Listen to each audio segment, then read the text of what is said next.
always have to go? Vigifant is why. In Yokai Watch, invisible yokai cause mischief everywhere. Only you can discover them with your Yokai Watch. Okay, before I even discuss Yokai Watch's anime adaptation, I need to address the Vigifant in the room, set a ground rule. Past this intro, I am not going to compare Yokai Watch to Pokémon. Yes, it is a Monster Buddy series exclusive to Nintendo consoles. The comparison is quite obvious, but the inability of Western audiences to give Yokai Watch a chance, just because Pokemon hadn't fully settled into its depressing decline in quality yet, is still a sore point for Yokai Watch's fanbase. And I'll admit it, I'm part of the problem. If Sword, Shield, Scarlet and Violet had all released a few years earlier, I still had a working 3DS, and Digimon Cyber Sleuth wasn't scratching my itch, I would probably be a Yokai Watch YouTuber by now. I've heard nothing but good things about it from a gameplay standpoint. I mean, the devs behind it made Dark Cloud and Ni no Kuni. They know how to make a banger RPG. With that, Pokémon comparisons are banned from this point on. Let's get spooky.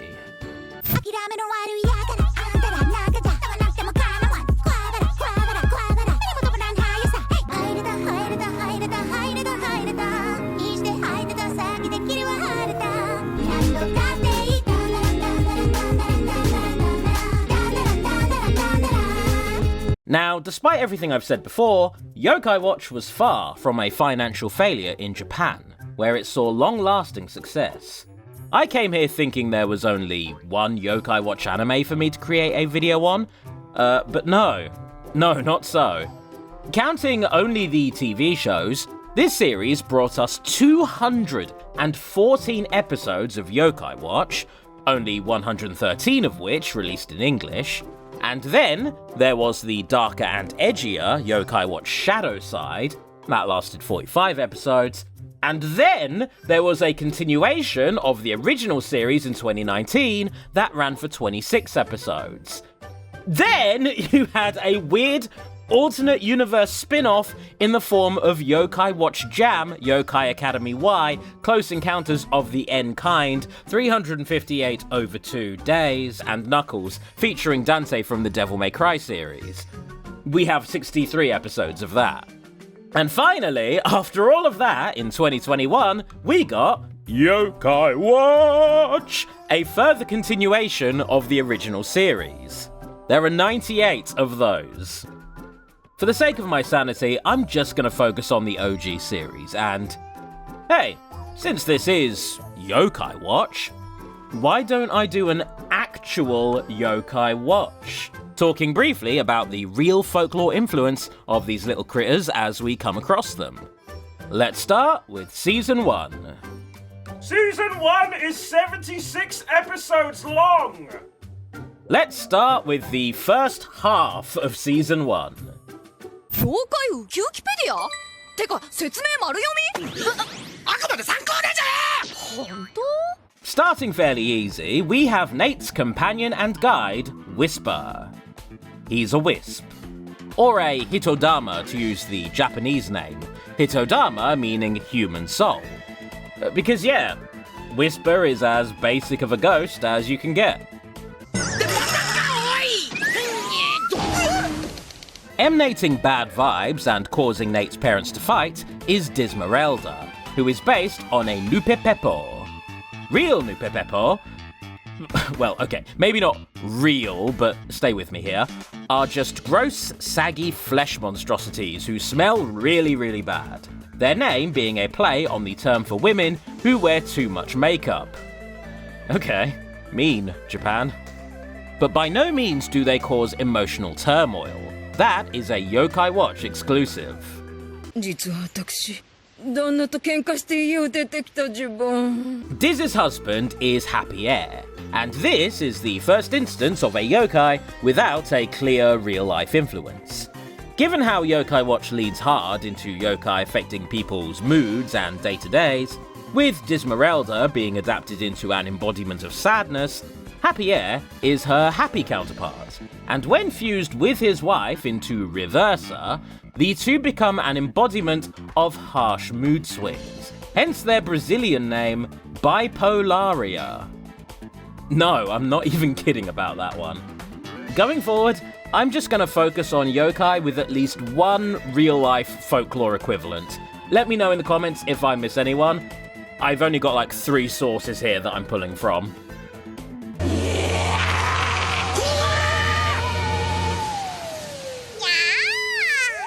The main mascot of the Yokai Watch series, Jibanyan, is a Nekomata. Nekomata are cats that turn into yokai with age, picking up magical powers, soul manipulation, and pyrokinesis. However, Jibanyan became a yokai after getting hit by a truck, which doesn't really line up with the mythos. This makes sense, however, when you realise that he is also a Jibakure, a ghost bound to a location.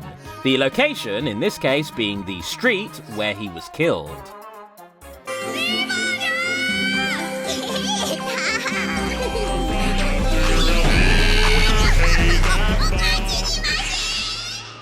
I will say, I do like the dynamic of this show where our protagonist's closest yokai allies are a chaotic but often very crass little cat, and a wiser, older spirit who relies on a smart device to look up the villain of the week. Hey, wait a minute!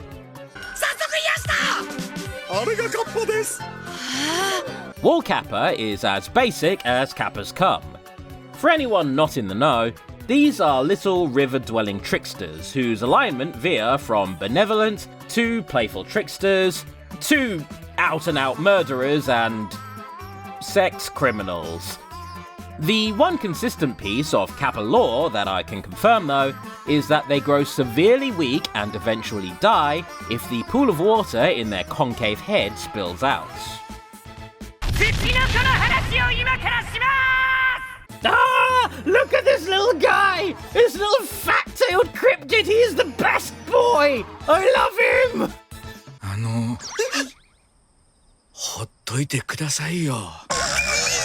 Manjimutt is a Jinmenken, a wild dog with a human face. And Yokai Watch really does this boy dirty by making him the most depressed and beaten down alcoholic salaryman crossed with a toy poodle as possible. There's a running gag about him constantly being arrested and a mini-series about him escaping from Alcatraz. Why have I never watched this show before?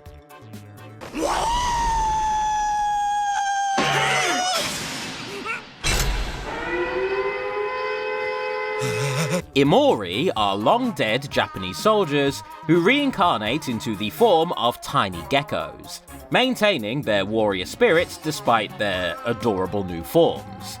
Roughraff here is exactly that, but instead of a noble warrior, he's a stereotypical teen delinquent. Like the Japanese equivalent of the chavs who loiter outside of Chippies and threaten to stab you, but now he's a gecko. And if you let him corrupt you, you essentially join his gang.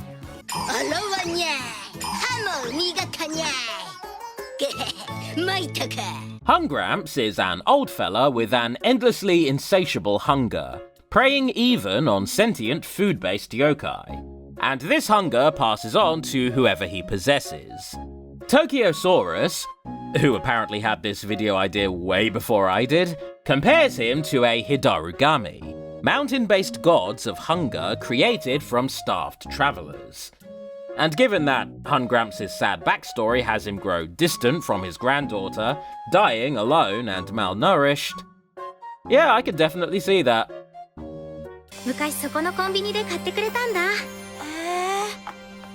The amnesia-inducing Wazzat is a discarded hat that gains sentience. And as an inanimate object given life, he is Yokai Watch's first clear-cut example of a Sukomogami. Skomogami. There will be many more of these, and I hope I get better at pronouncing that word.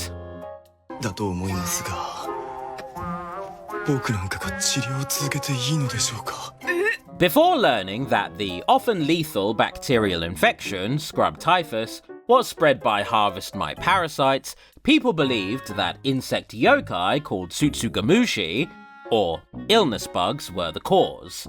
Negatibuzz here differentiates himself from his inspiration, however, by A, resembling a mosquito, and B, tanking his victims' mental health rather than their physical health, riddling them with anxiety and imposter syndrome.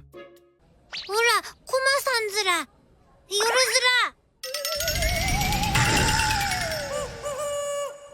ずら。ずら？よろしくということでしょ。 The genuinely adorable Komasan is a Koma Inu, a sacred guardian beast that teeters the line between a dog and a lion.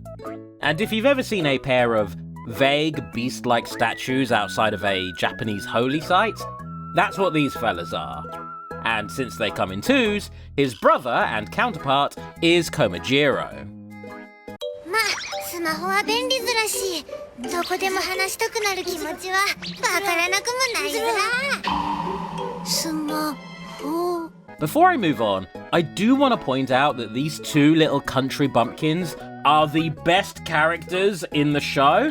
Might be the cutest characters in all of fiction, and the fact that we spurned this series and never gave these little guys a chance over here is the greatest sin ever committed by man or god. Well, this is a fine howdy-do. What in the Sam Hill? Noway has the visual design of a Nurikabe, in terms of being an impassable plastered wall that blocks travellers. Noway differs, however, in that his inspirited victims find themselves saying no to everything against their will, fobbing off responsibilities and obligations. This is a play on his Japanese name, Murikabe, which is a combination of Muri, which means no or impossible, and Nurikabe. Jibanyan! 無理壁と戦わないで While his butt-like design is closer to the Shirime, Cheeksqueek's powers are based on the vulpine Okeruipe, a trickster who would embarrass people by letting out flatulence, but could easily be bested by simply covering your mouth and pretending that you were making these sounds intentionally. Chatterlie is based on the Kuchisake Onna, or the slit-mouthed woman, who you may recognise from my current Darkest Dungeon playthrough. Shout out to the Sunward Isles. Rocking a Chelsea smile, this disfigured lady would ask potential victims, "Do you think I'm pretty?" A straight yes or no gets you sliced to death, so your safest bet is to reply with a complete non sequitur. Now, to soften that brutal concept, Yokai Watch turns her into a Kuchidake Onna, an all-talk woman, tying into her penchant for chatting shit and emboldening others to do the same. そう？そんなにおしゃれ？よかった。じゃあ行きましょう。 Dazzabel's visual design is based on the Hone Onna, or bony woman.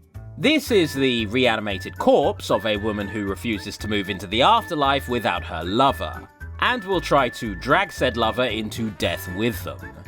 Yokai Watch's version of this monstrosity, however, has only one love, and that is appearing very briefly in episode 16 is Mirapo, a mirror yokai based on the Ungaikyo, a magical mirror. The powers and benevolence of this yokai varies, but Mirapo himself proves to be a good egg by allowing tired drivers a portal to fast travel home safely.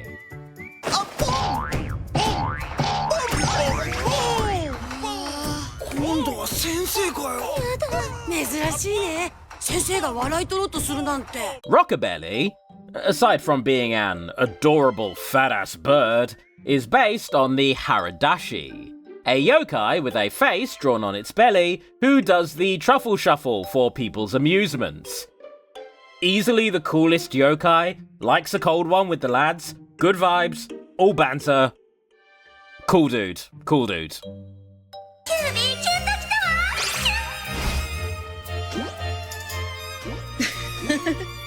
これまでに集まったキュン玉は99個。 The Kyubi no Kitsune, or the nine-tailed kitsune, needs no introduction if you've ever watched an anime in your life. Ancient, mystical, illusionist foxfellas. This one in particular is on a quest to catfish and seduce an 11-year-old. Like, I mean, he's got a cool design, but they've made bro a Discord moderator. I don't know what to tell ya.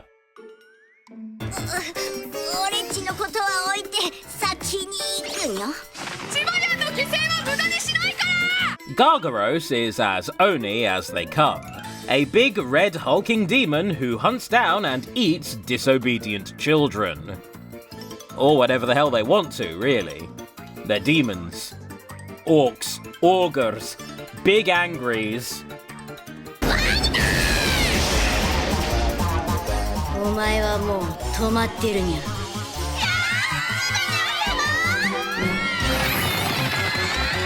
Baku is a Baku.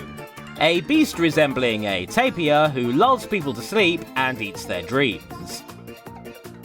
Would be nice if there was a well-known species from an obscenely popular franchise I could also cite as being inspired by this yokai. But hey, we're here now. I've made my bed.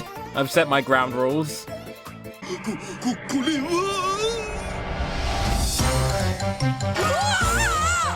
Bruce Willisper, Leonardo DiCaprio, and Will Smithper are not based on any specific yokai. But for some reason, I just found myself compelled to give them a spotlight in this video. That's the darndest thing. I mean, I guess that's why they called it the Pussy Posse.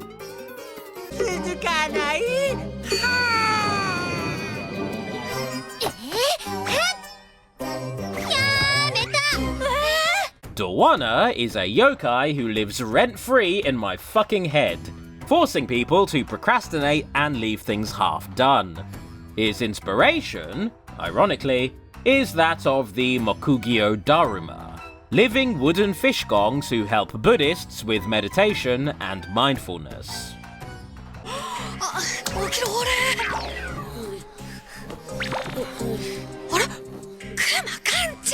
Insomni and her palette-swapped sisters all have dangerous abilities revolving around sleep, but visually they are based on jinn, or genies.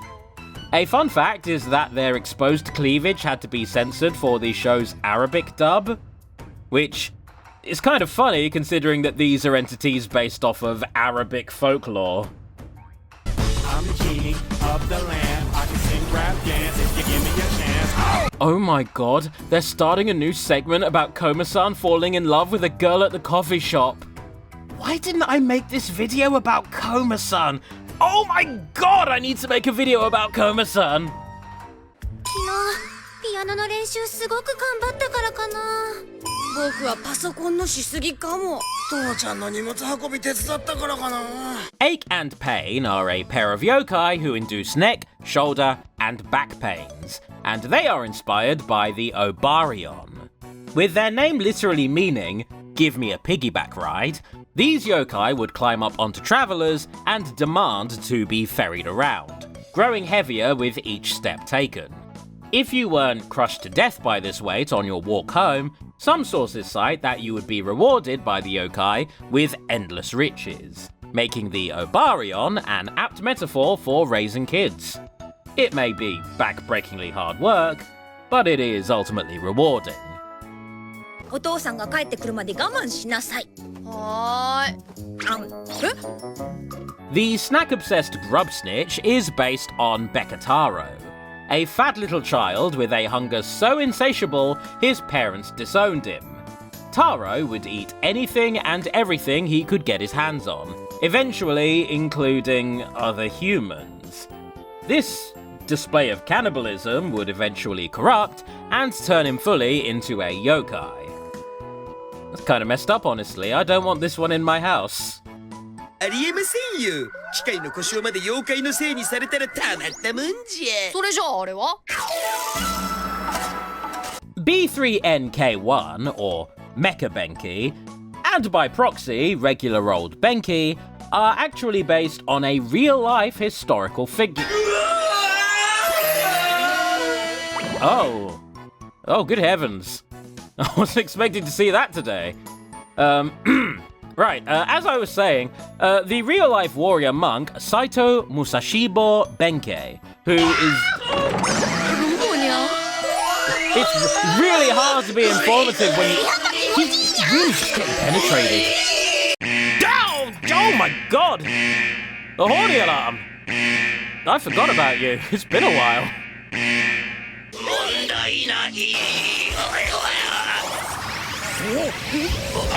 No, what in the fuck? Okay, next episode, God, please, next episode! Tengloom is a Tengu, and given how much Nate and Jibanyan are poking fun at Whisper for his constant reliance on the Yokai Watch wiki, along with yokai.com, the Redditor Big Bad Boar Boss, and the YouTuber Tokyosaurus, I'm just gonna do this one off the dome.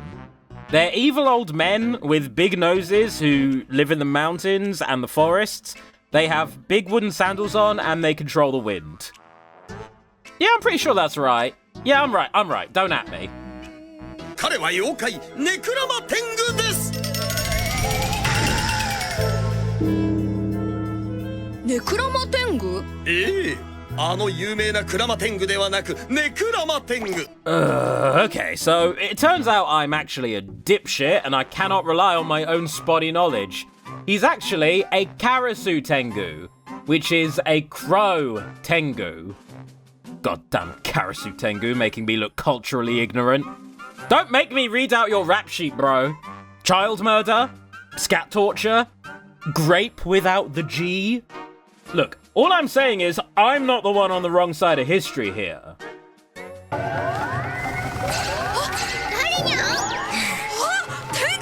Oh, god damn it, there's the Tengu. They even changed his name, it's just Tengu straight up. Wow, I'm stupid. まずい、見つからない。早く答えないと妖怪羊としての私の立場が。Despite looking more like a canine than a primate, Espy is based on the Soree, an incredibly dangerous carnivorous yokai, with terrifying psychic powers and a taste for humans. They especially enjoy targeting women who they'll whisk away into the mountains and... I think I'm starting to notice a disturbing pattern here. In folklore, Soree can only be bested by clearing one's mind, or from a third party catching them off guard with something they couldn't anticipate. Yokai Watch's Espy, however, is a refined lady, and is instead overwhelmed by indecent mental images. おやおや、人間に見つかるなんて何年ぶりじゃろうな。Episode 28 gives us an entire trio of classic yokai. Boyclops, Lady Longnek, and Pallysol, who are a Hitotsumi Kotso, Rokurokubi, and a Karakasa Obake, respectively.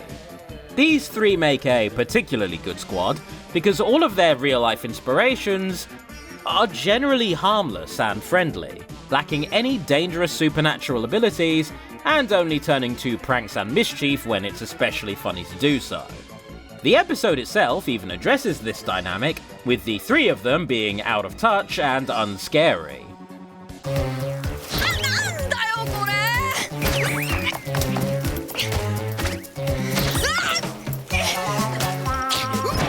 The very next episode gives us another umbrella-based Tsukumogami, causing Nate's umbrella to keep turning inside out, which... oof, big mood. Brokenbrella is based on the Hone Karakasa, or the skeletal umbrella. Serving as a warning for impending bad weather, this is an old Chinese-style paper umbrella given life, and gets its name from how skeletal its frame looks without the paper on.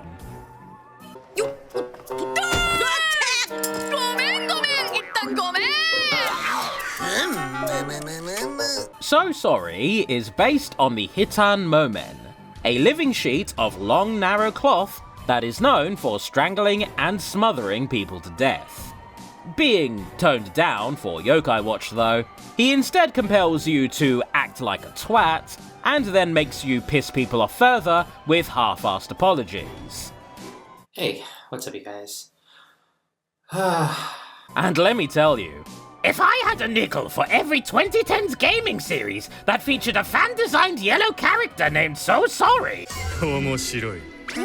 どっちが本物か勝負しようじゃねえか。 In the final episode broadcasted here in the UK, we meet the Faux Kappa.